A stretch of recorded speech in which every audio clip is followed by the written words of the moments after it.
I believe that most human beings are only living at about 40% of their capability. The mind has a governor, like a car. If you're driving a car and the car has a governor on it, the car may say 130 miles an hour, but the governor is set for 91.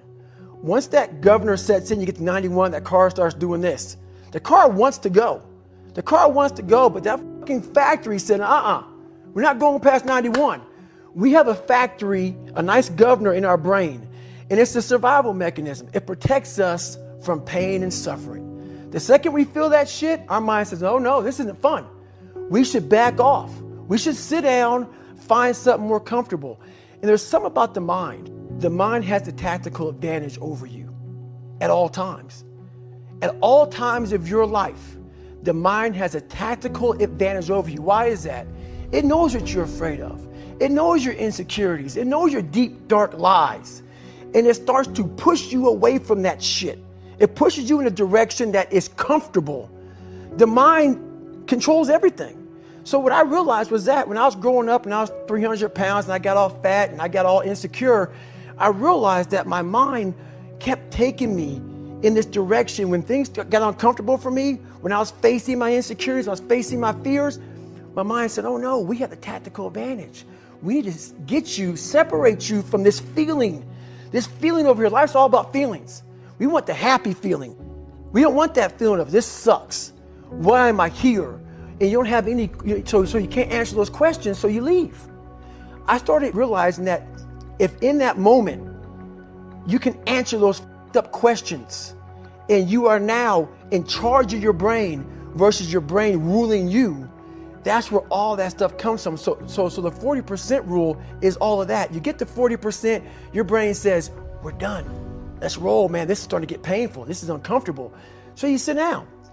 You have to figure out ways, and everybody's different. That's how the book kind of talks about, like we all have these things about, 5 steps to this and 4 steps to this. It's a lot more than that. That's all bullshit. It's a practice that you have to, it's a habit. So if you know that at 40%, I'm feeling pain. At 40%, I'm feeling pain. That's where the 40% rule kicks in. Now it starts. Okay, I'm feeling pain. My mind's saying all this shit to me. It's saying, get out of here, run, flee. The fight or flight kicks in. Okay, we're done. We're not good enough. It starts telling you all these things. You start to believe it because the mind controls all. This is the time where you have to gain control back of your mind. It's okay. Let me see if I can go 45%. And once you start giving yourself more and more hope and start realizing, okay, the mind starts to be, okay, what are you doing? We're supposed to be going right and you're going left. You start then controlling your mind. Start finding more in yourself. And then it goes from 40% to a lot further than that. But that's the start of it though. Get to the spot where your mind is saying stop. Wherever that is, you gotta get there first. And then that's when that shit starts to work for you. You gotta control yourself in that moment. So a lot of people can live with themselves. That's the first thing. A lot of people can live with themselves, look in the mirror and say, I'm okay with being afraid. I'm okay with going on this easy highway over here. The easy highway has all these fucking signs and shit, directions, how to get somewhere. And you have to first be uncomfortable with how you feel about yourself. With that voice that a lot of us like to run away from, we all have it. We all have that voice that say, hey man, you're kind of wimping out right now. You're kind of being a little punk right now. But a lot of us say, okay, that's okay. It's okay to tell these little white lies to ourselves. So we first have to face the real you. The real me is David Goggins. The real me is a guy looking at you right now saying, I don't want to fucking be on this show right now because I used to stutter as a kid. And I'm afraid of that.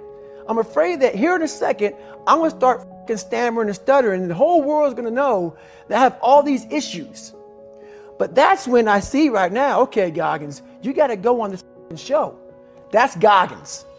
Goggins is saying, okay, David Goggins, you're a punk. Life made you this way. We can't live like this. We can't live in fear. We can't live in judgment. We can't be afraid of what the people right now are looking at me saying about me. We cannot be afraid of that. That's Goggins. Goggins saying, all of you who don't like me, who don't want to, and that person then comes in. But you have to be David Goggins and say, man, I'm afraid of this. I'm fucked up here. Life made me this way here. I stutter. I have these issues with reading and writing, and I'm fat and I'm insecure. You have to face that in that dark room. In that dark room is who you are. But in that dark room is where you have to create another human being that walks out of that dark room to face who you are. That's the only way you're going to get over all those things. And people don't want to do that. They want to say, oh, don't call yourself fat. Don't call yourself dumb. If you're not real and raw with who the you are, nothing's going to change. And in this nice new world that we live in, we want to hear, you're just a little big. No, man, you might be fat. And it's okay to hear that from yourself and from everybody else. So that's where it started at. And it's raw. It gets ugly sometimes with me in that mirror. But I'm also proud of myself to be able to tell myself that and then fix what's in that mirror. So the first thing about it is, once you realize it, and you have to realize it, you got to call yourself out. Addressing it is very small. It doesn't go from like one morning this way, next morning I wake up and presto, 5 steps to greatness. No, it ain't that, brother. You read my book, this is hard work. It's every day, like right now. I had to be honest with you, man. I'm even shaking right now being on this show. I'm a big time introvert. How you address it is you face it.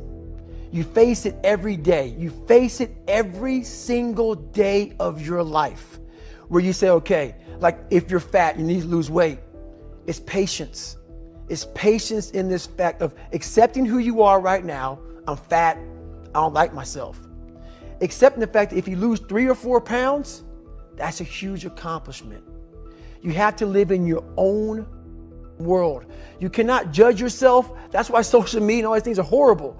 You can't judge yourself off of the so-called competition that we have made up in our mind.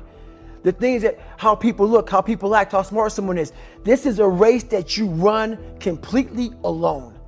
A lot of folks talk so much shit about, hey, I'm going to change your life. I'm going to do this. I'm going to do that.